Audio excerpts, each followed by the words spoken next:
Le film, c'est un film qui se pose la question de la communication et je crois que deux idées différentes pour sauver les planètes, ils doivent communiquer. S'ils ne communiquent pas, on ne sauve rien. Et comme ça, je pense que ognuno dovrebbe capire che non esiste un uomo perfetto e per parlare con gli altri bisogna accettarne pure i difetti. Donc chacun devrait comprendre que l'homme parfait n'existe pas et que donc pour pouvoir communiquer les uns avec les autres, on doit partir du principe qu'il y a des différences entre nous. E io credo che questa è una cosa che, almeno nel nostro paese, manca profondamente nello scenario politico di questo momento, è capire che chiunque viene, alza la mano e esprime un'opinione, anche se l'opinione è tremendamente scorretta politicamente, può darti che dietro quell'opinione ci sia una ragione, e un motivo, non una ragione, capito? E quindi bisogna ascoltare e ribattere punto per punto a quello che una persona dice, senza dire appena quello comincia a parlare questo è razzista, chiudo. No? E quindi io credo che sia più questo il messaggio del nostro film, sia un messaggio di comunicazione, anche tra punti di vista diversi. Perché, chiudo, quello che io penso è che se il poliziotto e l'interprete avessero parlato tra loro, forse avrebbero trovato una soluzione al problema. Donc un des messages sous-jacents derrière le film, ce que lui a voulu exprimer, c'est donc l'importance de la communication et le fait selon lui que cette communication, en tout cas en Italie et sans doute aussi dans le reste de l'Europe, que le fait d'exprimer un avis qui parfois peut être très extrêmement incorrect, doit pouvoir, cette expression même d'un avis extrêmement radical doit pouvoir se dire, parce que même si ce qui est dit est peut-être faux, voire scandaleux, il y a un motif derrière ça, et que ce motif doit peut-être être entendu de telle manière à peut-être essayer de régler le problème, et donc ne doit pas être arrêté ce motif de racisme ou d'opinion inentendable. Derrière ça, donc même si ce qui est dit est peut-être faux, voire inentendable, il y a peut-être un motif qui mérite que la communication autour de ça se fasse, et peut-être que pour revenir sur son film, donc peut-être que si deux personnages, donc celui de la traductrice et celui du policier, avaient un moment communiqué plutôt que de ne pas vouloir s'entendre, de manière métaphorique, peut-être que cette fin du monde n'aurait pas eu lieu. C'est vrai qu'il y a plein de zones d'ombre, parce qu'à la fin, quand l'attaque arrive, c'est vrai que la créature a été torturée, enfin, il s'est passé plein de choses, et finalement, on pourrait presque se dire que ce qui arrive, c'est justifié, enfin, d'une certaine manière. Bref. Mais John, tu parlais de cette idée de fin du monde, parce que je ne sais pas si vous avez eu l'occasion de voir le film The Divide de Xavier Jans. Donc, en début de festival, il y a un film qui s'appelle The Divide qui est passé, et en fait, la première image du film rejoint quasi la dernière image du vôtre. Et le propos va un cran plus loin dans la fin du monde. On voit une femme face à une vitre, on voit le reflet de l'apocalypse. Donc chez vous, c'est des soucoupes volantes en train de détruire la ville. Là, elle fait face, donc dans The Divide, à une explosion atomique. Et tout le monde va se réfugier dans un abri de fortune, qui est une cave, qui a été aménagée par un gars. Et là, on est dans une reconstitution minute d'une micro-société. Il y a une dizaine de personnes qui vont justement avoir peur les unes des autres. La paranoïa est immédiate, puisque ces gens ne se connaissent pas, ils sont peut-être croisés dans les couloirs, etc. Et ils vont se cannibaliser, pas littéralement, ils ne vont pas se dévorer la chair, mais ils vont se cannibaliser, ils vont s'entre-dévorer, ils vont s'affronter, et on va arriver vraiment à un absurde qu'on retrouve dans des choses dont tu parlais tout à l'heure. Tu n'as pas cité vraiment de nom de film, mais dans The Road, dans la série The Walking Dead, et des éléments comme ça, qui portent un regard vraiment très désabusé quelque part sur la société. Je pense que tu voulais en parler. Oui, dans la préparation de la conférence, on a abordé dans la question, quand on parle de la figure de l'étranger, bon, il n'y a pas 36 étrangers possibles, il y a l'extraterrestre, il y a le fantôme, et maintenant il suffit d'aller dans un magasin de BD ou le mort-vivant. Et plus particulièrement, et c'est très révélateur, le mort-vivant de fin du monde. On ne parle pas du vampire du 19e siècle, ou on ne parle pas de la goule égyptienne qui fait en sortant de la tombe. Non, c'est le zombie de la fin du monde. Et ce qui nous a frappé, c'est que, comme on le sait, dans les années 70 et 80, la figure du zombie, c'est une figure critique. C'est une figure critique parce que c'est soit la mise en scène du consommateur ultime, celui qui bouffe et qui ne sait tellement pas s'arrêter de bouffer qu'il finit par bouffer les vivants, et c'est en même temps celui qu'on trouve grosso modo que dans des centres commerciaux, qu'il s'agisse de bouffer de la chair ou de détruire le centre commercial lui-même. C'est surtout le regard d'un réalisateur, effectivement, qui a mis en place quelque chose de très très fort. C'est vrai que par la suite, il y a eu beaucoup d'exploitations, dont énormément de films en Italie, des copies donc des zombies 2, 3, etc., via Fulci. Mais ce qui est intéressant, c'est que à ce moment-là, même si c'est un réalisateur, donc bien sûr Romero pour ne pas le nommer, c'est qui resitue, d'époque en époque. Oui, et qui resitue, c'est qu'il y a malgré tout une fonction critique. C'est que l'idée, c'est de critiquer une société telle qu'elle fonctionne, mais de donner aussi une grille d'analyse comme elle pourrait fonctionner. Une meilleure société serait une société qui consomme moins, ou une meilleure société serait une société qui donne davantage de place à ses exclus, à ses pauvres, à tous ceux qui sont zombifiés par la société. Et maintenant, et c'est ça aussi qui fait écho, je trouve, à votre film, c'est qu'une fois que le monde disparaît, tout disparaît. C'est-à-dire que ce monde qui disparaît, les réalisateurs ou les auteurs de BD ne l'aiment pas, ce monde, ne l'aiment profondément pas. Ils veulent que ce monde disparaisse entièrement. Et le zombie, c'est à la fois eux-mêmes, c'est-à-dire celui...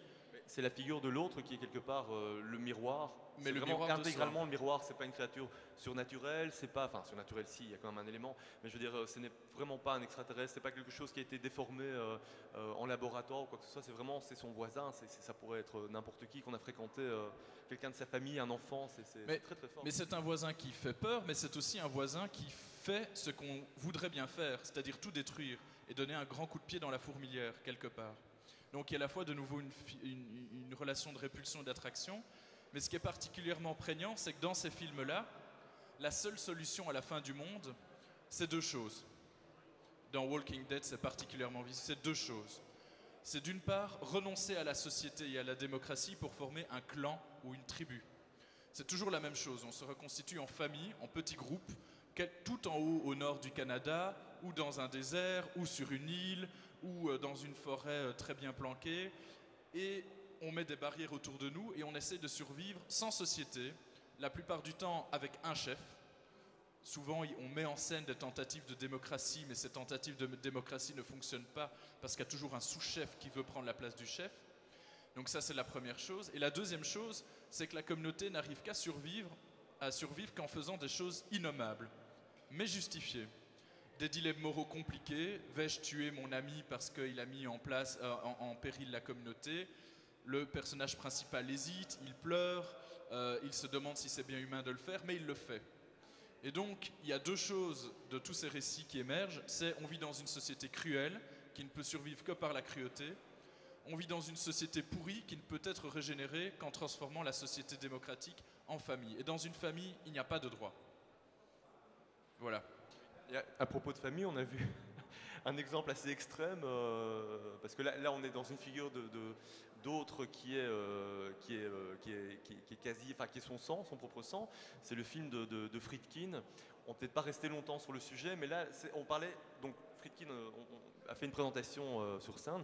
Il parle vraiment là de la destruction de la famille et des problèmes que cette vision, au-delà de la violence qu'il présente dans le film, amène par rapport à la censure aux États-Unis. Ça, tu peux peut-être en toucher un mot? Oui, c'est-à-dire c'est au travers de son personnage de flic qui s'avère être un tueur à gages après 16 heures. En fait, il est en train simplement de nous peindre le portrait d'un autre dans un premier temps, mais qui est peut-être en train de devenir un tout le monde progressivement, c'est-à-dire quelqu'un qui cherche une famille, quelqu'un qui cherche de l'amour et qui, pour trouver tout ça, justement, commet aussi des actes a priori totalement, enfin même simplement totalement immoraux, quoi. Et Friedkin insistait beaucoup là-dessus en disant que, au-delà de la farce, C'est ça son point de vue. Et c'est aussi pour ça qu'il a eu effectivement beaucoup d'ennuis avec la censure aux États-Unis, puisqu'on sait bien que le puritanisme a quand même encore cours là-bas, et donc il a refusé de couper les scènes qui, comment dirais-je, rejoignaient son propos, mais qui pour lui étaient indispensables au film. Et alors pour rejoindre 2 secondes ce qui s'est un petit peu dit aussi, je voulais juste ajouter que ces sujets peuvent aussi être traités de manière plus light sur le thème de l'humour, enfin sur le ton de l'humour. On a vu quelques films ici aussi. Je pense au film d'Alex de la Iglesia, qui parle aussi quelque part de la destruction, évidemment pas matérielle, mais plutôt morale de notre monde, où tout devient finalement marchandise jusqu'à la mort et la souffrance de quelqu'un qui a été rejeté d'une certaine manière par la société. Et le film Iron Sky, quelque part, raconte ça aussi. L'autre, et ça c'est intéressant, on a dit c'est le zombie, etc. L'autre, c'est aussi le nazi, quelque part. C'est quand même intéressant de voir des gens imaginer une histoire pareille, arriver avec un film pareil, et avoir du succès avec ce genre de film dans une Europe où justement il y a comme ça des résurgences de nationalisme, et s'en tirer parce que le public va le voir en fait.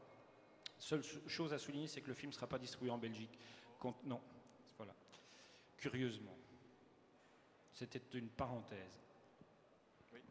Et question peut-être à tous. Est-ce que vous avez l'impression, personnellement j'ai l'impression que depuis quelques années, le cinéma fantastique, bon, mis à part l'exploitation de certains filons qui rapportent d'office un peu d'argent, on ne va même pas spécialement en parler ici, ça ne vaut pas la peine de s'étendre sur le sujet, qui a vraiment une résurgence, comme on a pu connaître vers la fin des années 60, début des années 70, une métapeur. Il y a vraiment une grande angoisse de société, et qu'on est vraiment dans une vision, comme tu le disais, radicale, désabusée, et dans cette espèce, quand tu parlais de destruction, de fin du monde, de fin de tout, c'est peut-être une manière aussi, tu vois, symboliquement, de passer à autre chose. Est-ce que vous avez cette impression, vous aussi, peut-être Je n'ai pas compris bien. L'idea che adesso c'è una risorgenza risorgenza del cinema fantastico, ma dove tutto deve essere distrutto e che non c'è più speranza, dunque è molto aggressive, molto nero. Sì, molto pessimista. Beh, sì.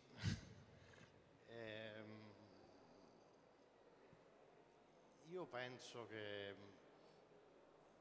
in questo momento è un pensiero un po' negativo, però ho l'impressione che in questo momento abbiamo un po' tutti paura che il mondo stia per finire, perché vediamo delle derive, no? Delle derive da tutti i punti di vista. Quello che io mi domando spesso, forse cerco un rifugio da questa paura, è che è veramente cambiato il mondo o è semplicemente la invasione di comunicazione, da internet a qualsiasi tipo di comunicazione, che ci mette di fronte alla verità sempre più spesso, ma in realtà la verità è sempre stata questa.